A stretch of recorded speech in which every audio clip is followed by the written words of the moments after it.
Welcome to Heart of the Homestead Family. I'm Allie. I'm Heidi. I'm Sarah. I'm Caroline. Join us as we share about life on the homestead.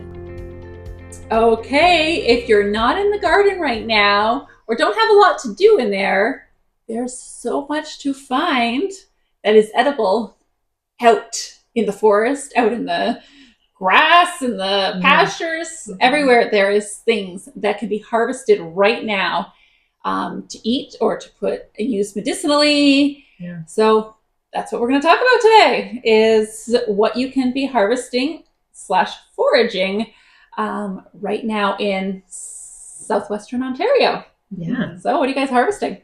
Foraging. I think one thing to talk about before we dive into what we're harvesting or foraging is how to keep yourself safe while you're doing it. Because there are a lot of things that there's some plants that look an awful lot like another plant, and if you're not really sure, you could mistake it and get sick, really sick. Also, there's some places, depending on where you are in southwestern Ontario, that they don't allow foraging, and you can actually get in a lot of trouble. So make sure you know where you're foraging and what you're foraging and that kind of thing.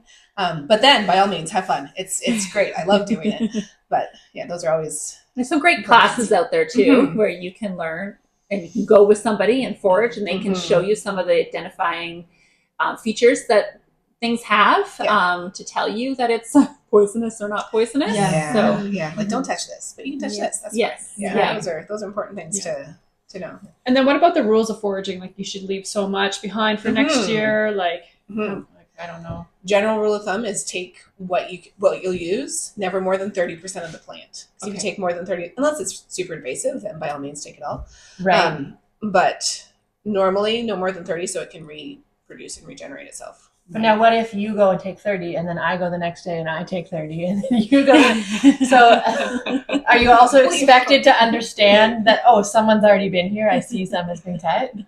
Generally, yes. Okay. Yeah. And you're not really going to forage, like, you're not going to go and then someone else is going to go, because you don't forage in parks, don't forage in like public spaces like that, because then you don't know like what animals have been there, what else has been sprayed on That's it, true. That kind of thing. Right. Even ditches, like, be careful where you're getting your stuff from. Well, yeah, like the runoff from the road in ditches is not maybe what you want on your food. No, or even some farmers' fields, especially if they're overspraying and trying to kill off things, then all of that is also going into the ditches. Maybe not what you want to ingest. Yeah. And they often spray the ditches here too. So you never know when they're spraying. Yeah. So it's always good to know have a base before you start grabbing things. Yeah. Right. Your own backyard is a great place. If you know that you haven't sprayed anything on it, you don't have animals that are doing all kinds of fun things on your grass. Yeah. Yeah. But a surprising number of things that you could find in your own backyard once you know what to look for. There's a lot. There really is. Number one, everybody can identify this one. The dandelion. Yes. Easy one. Very easy to identify. Most people spend hours upon hours in the spring and trying to get rid of the dandelion out of their yard.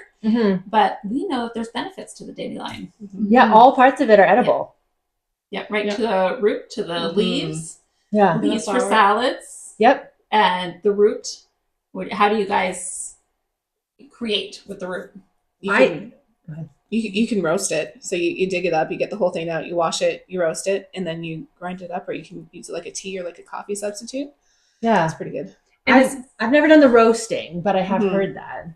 But when you use it as a coffee substitute, is it an adrenaline, like a stimulant, or no? It's just like a tea kind of. It's more like a tea, but it has the richness of a coffee. It does not taste like coffee. Don't drink it thinking coffee, but it has that kind of creamier once you roast it. Yeah. It gives you the extra. Yeah, I've bought like roasted dandelion tea before. Okay. I've never roasted my own dandelion, but I've got the tea, and it is like surprisingly decent. I do find that, like, I mean, I normally put cream in my coffee. The tea, like, I really had to. Like, it just didn't taste good black, and I thought it might because it was more of a tea. It did not. I also felt the need to sweeten it a little bit, and I don't normally sweeten my coffee. But otherwise, it was like, it was surprisingly similar, like, experience. Okay, an enjoyable experience. Like, yeah. But I don't usually roast the dandelion roots. I just keep them, like, I'll dehydrate them, and then just use them for teas because they're like cleansing. I don't really remember what the other medicinal benefits are, but they're easy to harvest, easy to peel too. Like after you've dug up the roots, it just kind of with your fingers, you can sort of peel off the dirty outside layer and easy. Good to go. Yeah. Yeah, nice. Cool. Yeah. And never-ending dandelions to be able to harvest. Yeah, we make dandelion jelly. It's Elizabeth's Yes. favorite thing to do because it's early in the spring and like, you know, we've got lots of dandelions. They love picking them. And then sometimes the jelly sets, sometimes it doesn't. So we just have to worry about the pectin levels because you never really know. Yeah. But yeah, it's pretty awesome. Yeah. And it's so beautiful yellow. Like it's, Yeah, we So- make that too. I haven't. Have you guys used the leaves to make in salads and stuff? I have, yeah. Mhm. Usually I'm just sort of like supplementing like other greens with it. I'm not doing a salad just of dandelion greens. Is it bitter? little Is bitter. it? Mostly just because for volume. Like I'll have others, like I'll have spinach or something, and then I'll just grab some dandelions, add to it. Or sometimes I'll just sort of saute them with other things.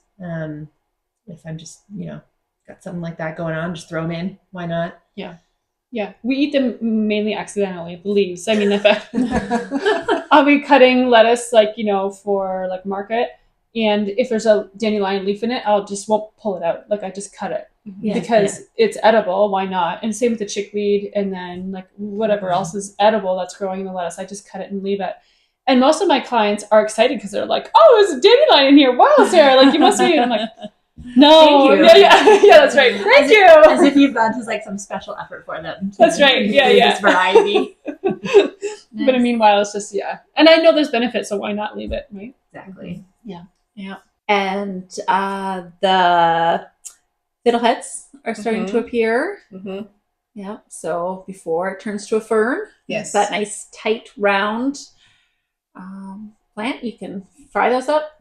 Mm. Yeah. Fry them up with always don't Do you- remember do till you after forage they've those? already- I know, me too. I miss them all the time. Yeah, we often miss them. So it's usually I can see them coming up and I'm like, oh no, I gotta get out. And I find like the last few that I Yeah. can take. Yeah. But we have a fairly dense wooded area along the river, which is perfect for those. We've got all kinds of them in our backyard. And is there different varieties that you can harvest or not? Like, There are different varieties. There's some that look very similar to other ones. I don't know if they're all edible. They're not all edible. I didn't That's think what I so. thought, yeah. Yeah.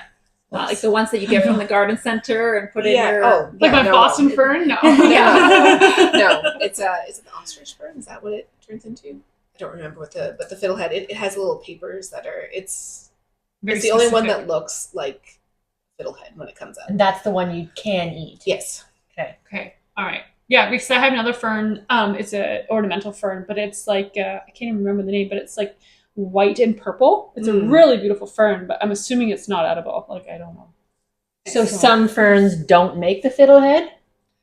I think they all come up with the fiddlehead, but the thickness and the vibrancy of the green and like the paper it's not paper, but it's brown. It looks like paper. Like a husk kind of. Kind of that's around it, and the timing and knowing that that's the right fern. Right. So Ours are all in one area. There's no other ferns in that area. we so know I that should it's go with someone who knows what they're Yeah. doing before I just Yep. start winging it out there. Yep. Okay. Generally safe to do that. Yeah. Because at the very beginning, I'd heard about them, so I planted a bunch of ferns out in the forest. Just random. Okay. Later, finding out that they probably aren't edible. Yeah. Shoot. Rats. Yeah. And they just have all these beautiful ferns. Yes, everywhere. That make sure we don't eat. This episode is brought to you by the South Coast Homestead Conference, coming up September 19th, 2026 at Generations Marketplace. We have Anne of All Trades coming as our keynote speaker, and you can find out more information online on our website, on Instagram and Facebook, South Coast Homestead Conference. Yes, and then something else that grows crazy. I know in my forest it's quite invasive. Is the garlic mustard, Mm. and I know great for cooking, but so So- much of it. In a previous podcast, we talked about horseradish, and Yes. the roots for the garlic mustard actually make a half decent horseradish. Oh, no way. So if you pull them out, because you want to pull them out by the root so you get Yes, it all of before course. seeds. And then you take the root and prepare it very much like horseradish. It's not Interesting. quite as strong, but it has a similar like spicy flavor to it. Oh. Yeah, my kids will actually eat that sometimes, where they won't touch horseradish. Really? Mm. Yeah. Okay, and we're harvesting all of the garlic mustard we can possibly find because it is Yes. invasive and Yeah. leaving any. That 30% rule doesn't apply. No, Take it all. take everything. Take it all. Get all of the roots, get everything up, everything you can. Yeah, for sure. Now there's, is it true that those are a biennial? So like 1 year they look one way, and the second year that they grow they'll look another way. Is there one that's preferred for if you're eating it? I don't know. No. I haven't done that much research Oh. into it. Because I just pull it and use the roots. Because I think they make their seeds the second year. So the only thing I've ever done with garlic mustard is try and remove it. I've never eaten it. Mhm. Like I know you can, but the time that I was doing it, I just didn't have time to try and cook with it. I was just shoving it into garbage bags and trying to get it off my property. And I was specifically going for the ones that had the flowers because I knew those ones would produce seeds that year. Mhm. But if I was going to eat it, could I just use both? I mean, I guess if I'm doing the roots, they've both Yeah. got the same kind of roots. Yeah. I But wonder as if far as the second year- flavor of the leaves, would that be different if they had put off a flower? You give that a try and let us know. Stay tuned. Report back. I do know that if you're using the leaves, you want to, it's like stinging nettle. You want to get them when they're young because Okay. they're more flavorful and more sweet. We've done a pesto out of them before. It's been a long time since I've done that. Should do that again. Yeah. But yeah, we used them when they were still fairly long. And you want to pull it out when it's young anyway, before it flowers and before it seeds, because Yeah. then it just spreads everywhere. Takes over. Yeah. Yeah. Yeah, but that's a good one though, stinging nettle too, right? Mhm. And you can eat it. You don't prefer to eat it raw because the tongue. That will Yeah. be awful. Yeah. Yeah. Yeah, don't do that. yeah. Yeah. But dried or cooked is totally fine. Yeah. And getting it when it's really young. Yes. Yeah. Preferably when it's young or when the leaves are small. So even if it's a little bit of an older plant, you take the smaller leaves up at the top, they're better. But it's always best young. It's really good for teas too. Yeah. Big time. I use it in teas a Yeah, lot. Me Yeah. too. Yeah, but I find that when I'm making it for tea or even for like a salve, I put a lot in oil. That I don't really worry about getting it too young because I figure I'm not going to eat it. Like I'm not worried about the flavor. I'm more worried about like using it for medicinal properties. So Yeah. because otherwise I forget about it until it's like, oh, I'm walking through the garden and getting prickles. Yeah. And I'm like, oh gosh, you gotta harvest it. Yeah. So Yeah. you definitely want to wear gloves and long sleeves. I've also learned like don't maybe harvest your nettle on a windy day because then they're kind of unpredictable. So you might think like I'm just gonna reach down and cut this, and then suddenly the plant just like comes at your face. Oh no. So cover yourself up and wait for a day that's not windy.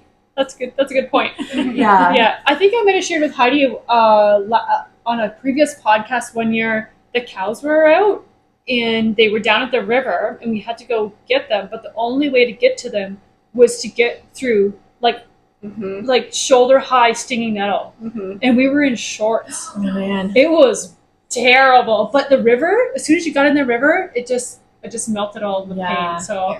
That was the only saving grace. It's like, just run to the river. So we tell the kids, because we've got stinging nettle all along our river too. So if you get into it, just go in the river. Yeah. Mud on you, just come up Right. gross and muddy, and that's fine. Yeah. Because it'll take the pain out. Yeah. Yeah. I had an experience with stinging nettle when we were on vacation last year.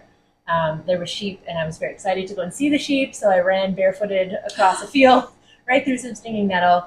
But I did have, so if I was at home, probably my first remedy would have been like duct tape to sort of try and pull out those little thorns. But I actually had like a charcoal salve with me, Okay. so I put that and it drew it out, and so the pain didn't last long. Oh, awesome. So that's another way to get it out. So you can sort of like physically pull it out with tape or something like that, or to use like a drawing salve, like something with charcoal or bentonite clay. So if you do harvest stinging nettle and get it on you in some way, shape, or form that you weren't expecting, you can find relief. Okay, good to know. Cool. Nice. And there's some things in your gardens that you could be harvesting, like the hosta when it's really small. You eating that? Does anybody harvest the hosta? I didn't even know you could do that. Yeah, we do it, and we force the plant. We put it like a big pot over top of it so that the stalks as they come up, they're white because they're more tender and they're a little bit sweeter then too. It's not something for everyone because it still has a little bit of like I find like a little slimy. I don't know if you've tried it before, but yeah, you can totally eat them, and like they're good with like a vegetable dip, and you just eat them like that. But you want to get them before they go green, Just before raw. they leaf out. Just raw. Huh. Yeah. So it's kind of neat. Yeah. Yeah. And So you you'll can harvest them and then the plant will just keep growing. That's right. Yeah. I don't harvest the whole plant, obviously, and then take the pot off when we're done, and then it'll just grow into a hosta. Yeah, Nice. that's pretty cool. So And I when- think all varieties are edible. I don't know for sure, but I haven't died, so. So when you force it, you're putting a pot over it, Yeah, and then what's making it grow then if there's no sunlight? it's just the heat. It just comes up. Oh, Similar okay. to rhubarb. You can force rhubarb in the early spring Mhm. too, right? By putting a pot over. And the Okay. heat will just, but Does it change the color of the rhubarb too? yeah, it's more Interesting. tender. Yeah. So without light, then the hosta stays white, and that's what you want. You want the light. Oh. See, I Light would have gray. thought without any light it wouldn't grow. Yeah, no, they're not. They're not light sensitive. I guess they're more temperature, heat, I suppose. Okay. Yeah. That's So, interesting. yeah, I've never heard of that before. yeah. I mean, it's not something for everybody, but it's Yeah. if you're in a pinch, it's It's good to know these things, right? It is. Yeah. Yeah. So, and it's big time ramp season right now. Yeah. So there's lots of Mhm. stuff out there. Some mushrooms appearing. Yes. Yeah. And then we also harvest cattails. When they're really, really young, the shoots are edible. Yeah. But you have to make sure you don't get them mixed up with wild iris, because wild iris is not edible. Very, very not edible. And they often grow like in a similar area, right? So you have to be careful. But the shoots are edible, and they're quite sweet when they're young. And it's very common with indigenous populations to eat the cattails at that age. So yeah, it's pretty cool. Yeah. So there's lots to eat if Yeah. you're hungry, right? Yeah. Yeah. So Yes. And violets. Yeah, so that's one that I like to do with when the kids were smaller. They're a little over it now, but it's fun. So you pick the flowers from the violets, the purple, the bright purple, and you make it into a tea, and it's usually like a bluey, purpley gray type tea.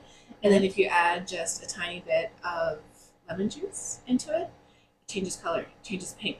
No way. So you change the pH. You're essentially changing the pH of the tea itself, but it's a fun experiment, and then it tastes Yeah. good. It's nice and sweet and high in all kinds of vitamins and things. And Yeah. yeah, it's So great. you just do the flowers fresh? Yeah. And you just, but you could dry them too and do it, or You can, yeah. okay. would the science experiment still work with the dried flowers? I would think so. Yeah. Maybe not. Maybe you might need more lemon juice. I don't know. Hmm. It'd be a fun secondary science experiment. Yeah. To try some of them. Now, can all violets be used for that, or are there varieties of violets? I've only used wild violets. Okay. So the ones that grow in your yard, you're forever pulling out. Yep. Those Those ones. Yeah. Cool. It's handy when it's something that you want to forage that's also something that you don't want growing where Yeah. it's growing. Like, you feel like you're sort of like two birds with one stone here, right? Mhm. Yeah. I'm weeding my garden and providing food or Mhm. tea or whatever it is, right? Yeah, that's awesome. Yeah. There's so much out there. Mhm. And way more than we had even spoke about. And as the weather gets warmer and there's more things that are coming out, but that's just a start. Yeah. So get out to the pastures, to the forest, to grasslands, and find some things. With some long sleeves on. Yes, definitely.